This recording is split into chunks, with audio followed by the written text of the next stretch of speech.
It's hard to imagine the modern world without the internal combustion engine. It's used to drive such a vast variety of machines, including, of course, the car.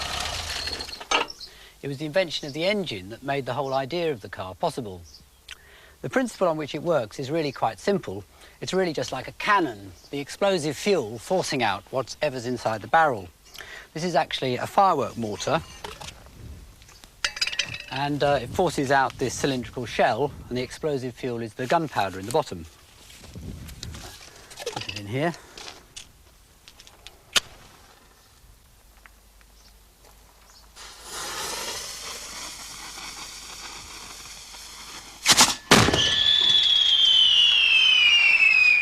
The internal combustion engine is really just the same, except it has a captive piston instead of the shell, and it uses an explosive vapour instead of the gunpowder.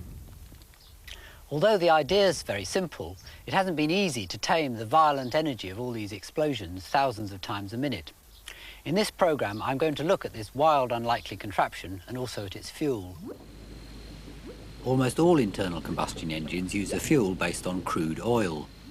This naturally seeps out of the ground in places and has been known about since ancient times. It had a variety of uses, but not as a fuel.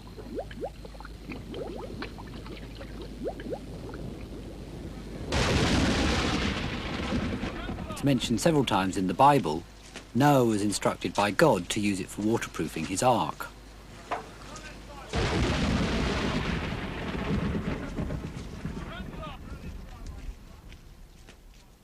It was only in the 19th century that oil's potential as a fuel was realised and people started drilling and refining it.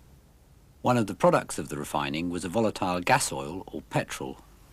The petrol was at first regarded as a completely useless byproduct. Its vapour was so dangerously inflammable. But it was also realised that it was an enormously potent source of energy. We can show you this with this modified firework mortar. This obviously isn't an experiment to do at home, but if Rex puts a teaspoonful of gunpowder down the mortar and using the lager can as the projectile,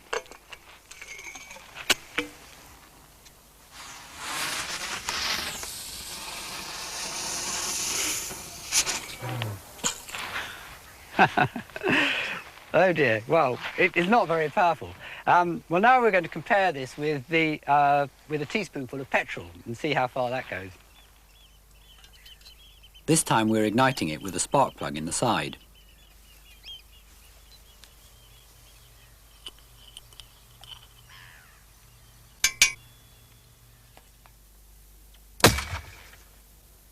You can see what an enormous amount of energy there is in the petrol. Although it's hard to believe, this isn't actually an explosion. It's just a very rapid combustion, a very rapid fire. The early internal combustion engines were often called explosion engines, though, and I think it's really a much more appropriate name. The great attraction of the explosion engine is the enormous power it has for its size and weight. This is the smallest engine we could find, complete with fuel tank behind, used for model aeroplanes.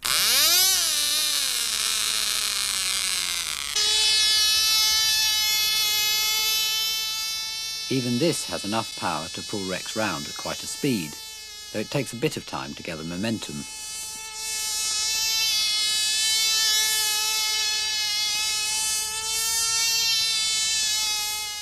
The power of any modern car engine is quite awesome. Even a basic one is rated at about 60 horsepower. That's literally equivalent to the power of 60 horses.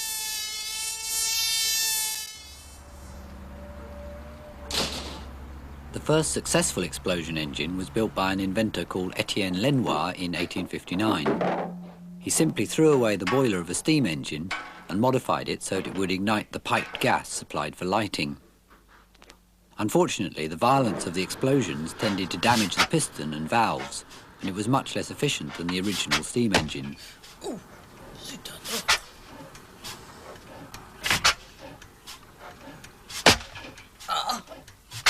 Mais monsieur, qu'est-ce que c'est que ça? Oh, ça suffit, ça suffit, alors de la nuit, hein. However, His engine inspired other inventors, including a German wholesale grocery salesman called Nicholas Otto. What is los? Herr Otto.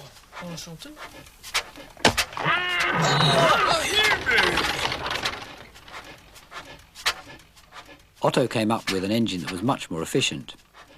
His engines were immediately successful, and he sold over 35,000 to power factories and workshops. One of the first Otto engines to be built in Britain was the 1895 Hornsby Ackroyd. It all still looks very like a steam engine, but it runs on paraffin, another product of refining crude oil. It first has to be heated to make it an inflammable vapour.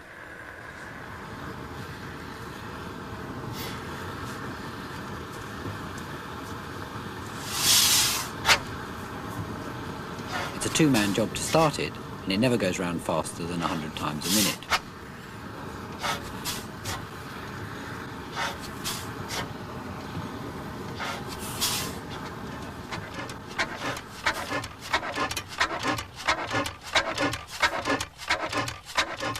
What's going on inside is that first the vapour is sucked into the cylinder. Then it's compressed, ignited, and finally the exhaust gases are pushed out. This sequence, suck, squash, bang, blow, is called the four-stroke cycle. Otto's big improvement was squashing the vapour up before igniting it, which gave the engine much more power. Although from the outside a modern car engine looks completely different, and it's obviously got more than one cylinder, inside it's really quite similar. You can start turning it over. The piston goes in and out. The crankshaft goes round and round. And this is the exhaust valve with the strong spring keeping it closed and the cam pushing it open. The other valve, the inlet valve, is tucked away behind on this engine. The rusty space around the edge is full of water, essential for cooling the heat of the explosions. All these fundamental features have remained unchanged. Otto's engines were much too large and clumsy for a car, but one of his employees, called Gottlieb Daimler, developed a much smaller engine in 1883. This ran much faster and used the volatile petrol as the fuel. It produced nearly as much power as Otto's, but weighed 10 times less. Daimler's high-speed engine finally made the idea of a car practical, and it was quickly realised that cars could do some quite remarkable things. The early engines did still have their drawbacks, though. This is a 1902 Wolseley owned by Jack Howes. Under the bonnet really just contains the enormous cooling system and radiator. The engine's tucked away right underneath. It's not entirely easy to operate. There are 20 operations you have to do before you can start it. Where do you start? First thing I do is to connect the battery, then I turn on the petrol tap and just give the carburettor a touch to draw the petrol through. My next operation after that is to turn on the 12 oilers for the total loss oiling system. Now the most important job of all, having inserted the starting handle, as you can obviously see, the side of the engine, is to put it on half compression. Otherwise there's a great risk of breaking your wrist. Turn on the switch, adjust the throttle and ignition controls.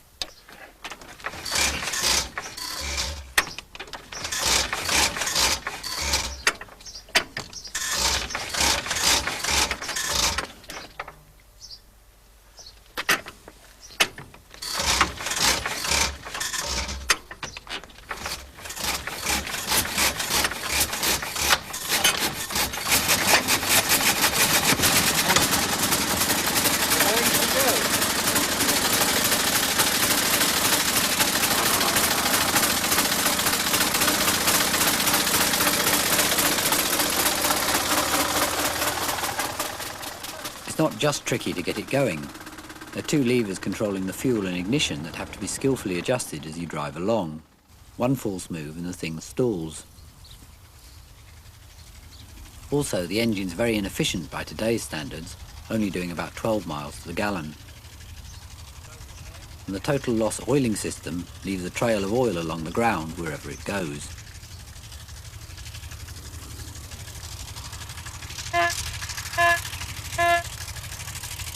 Engines haven't changed radically since this time, but their design has been continuously refined.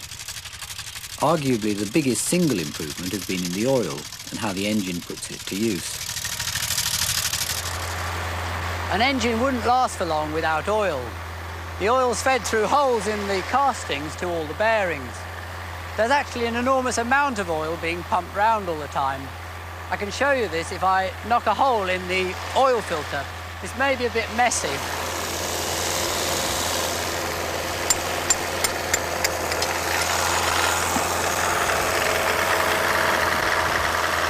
The oil doesn't just lubricate, it all gets rather black and filthy like this, because it's also a detergent. It cleans up the deposits left by the exploding gases. Before this detergent was added in the 1940s, you had to strip down the engine and clean everything out, or decoke it, every few thousand miles. Now you just have to change the oil and the filter. I'm going to turn it off, actually.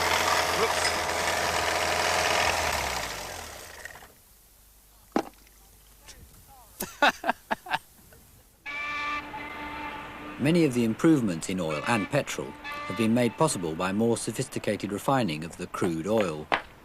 Today, almost everything a refinery produces can be used by the car industry. Besides petrol and oil, it provides the chemicals which are the basis of plastics, paints and synthetic rubbers, and even the bitumen that the roads are made of.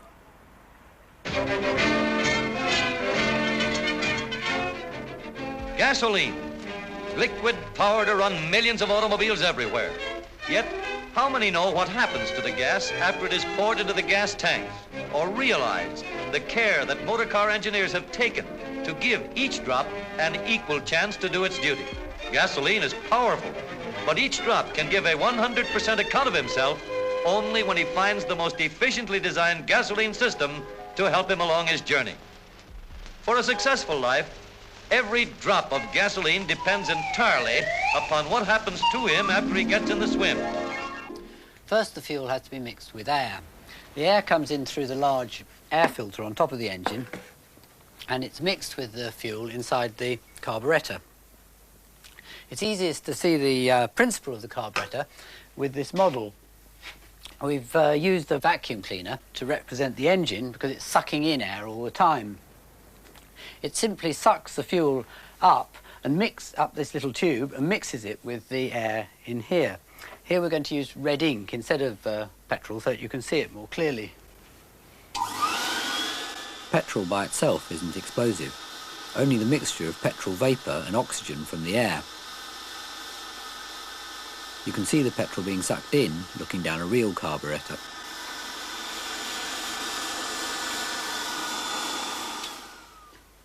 Unfortunately, real engines need different concentrations of fuel for different conditions, starting, idling, accelerating, etc. That's why the 1902 Wolseley had the mixture lever on the steering wheel.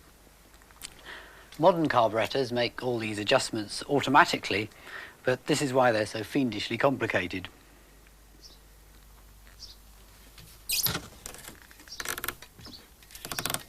Today, a completely different system, fuel injection, is becoming more common. It's basically very simple. There's just a row of electric valves, one for each cylinder, that squirt a bit of petrol into each inlet.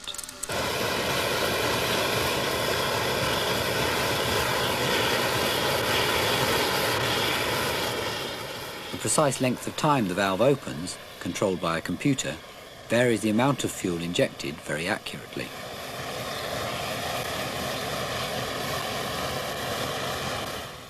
Once the fuel and air has been sucked into the cylinder and squashed up, it's ignited. The spark's created by a high voltage jumping across a gap in the spark plug. The high voltage itself is created by the coil connected to the battery. Engines don't like getting wet because water provides an easier path for the electricity than jumping across the gap, which I think I can show you. Put the spark out. Fortunately, though, you can often get the spark back again simply with a water-repelling oil.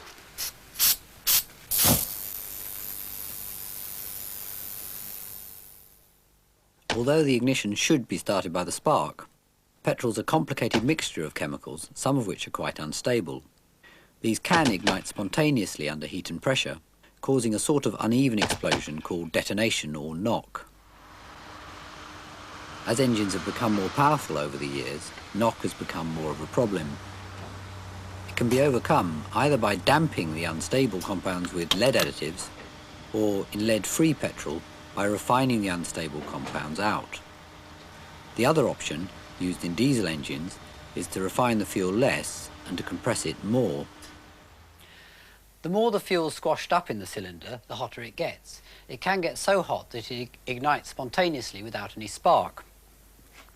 We've blocked the bottom of this cylinder up completely and cut a hole in it. And if I put a bit of fuel in the side here and bash the piston down with a hammer, it should ignite.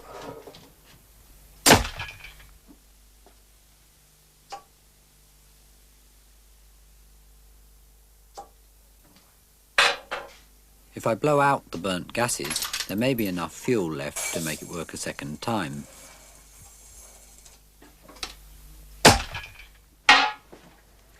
It was a Victorian cigar lighter working on this principle that inspired Rudolf Diesel to design his first engine in the 1890s. Diesel believed that more compression would make his engine much more efficient. A vision I have of a better future. Machines will free mankind from slavery of work. The higher compression made the engine more dangerous, and a prototype nearly killed him. What? Nearly killed me.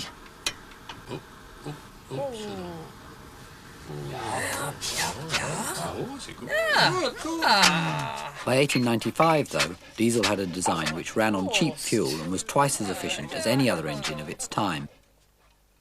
Diesel became a millionaire from his invention, but invested very badly, quickly getting heavily into debt, and decided he couldn't carry on. Ah, my God! I cannot pay this! In May 1913, he set off on a night ferry to Britain. I go. Goodbye. He was never seen again.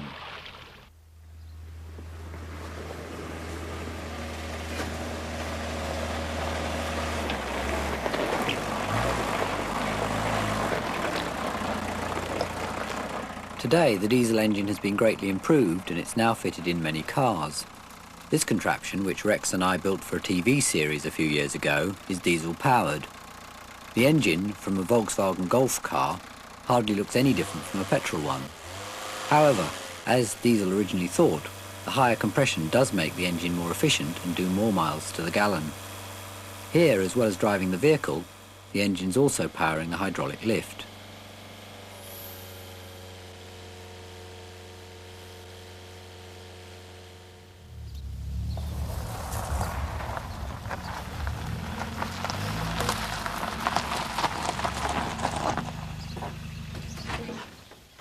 The most dramatic change to both diesel and petrol engines in the last 10 years has been the addition of sophisticated electronics.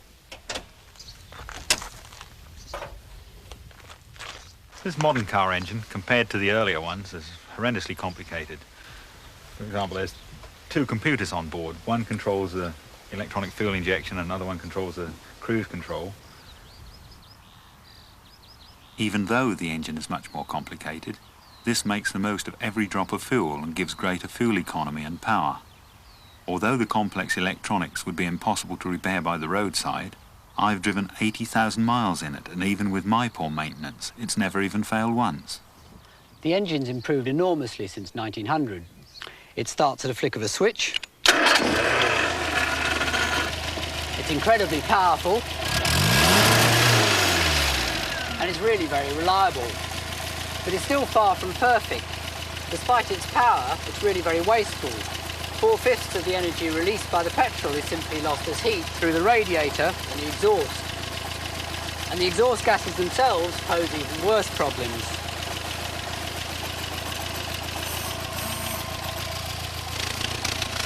There's an awful lot of them.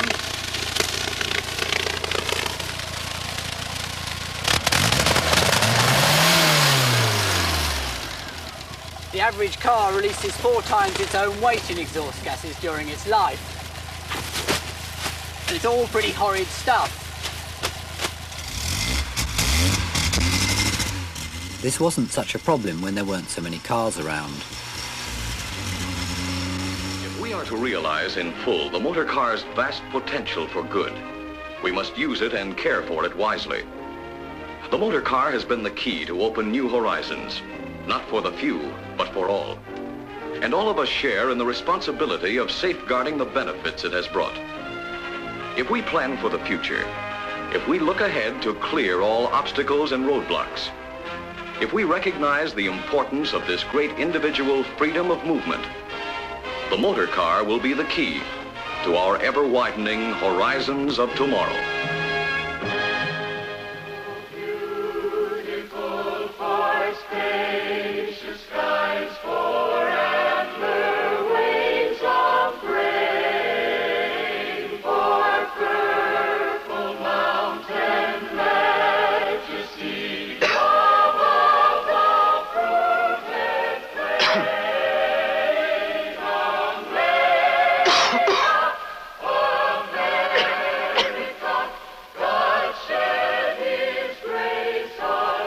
If you want to sing about America, you'd better make sure you have the breath to sing with. We've been fighting air pollution, but it's time to fight harder. Help us. It's a beautiful country. Let's not get all choked up about it.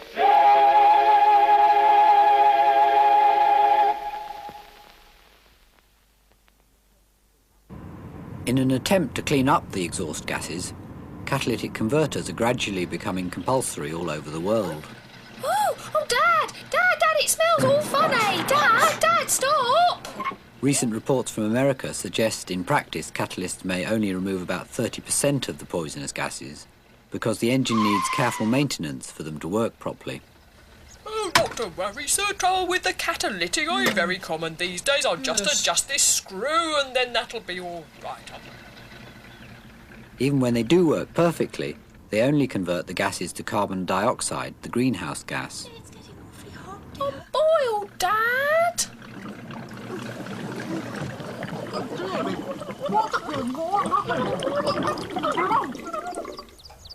Nothing for it. We'll have to go electric. It's the only way to be really green. Electric cars aren't perfect either. The electricity to charge their batteries just transfers a lot of the pollution to the power stations. I don't think there's any such thing as a completely green car. The engine's really a victim of its own success. Despite its disgusting exhaust, it's such a reliable and potent source of power, it's made the car and all sorts of other machines completely indispensable. It's so central to our modern way of life that there's almost something rather religious about it.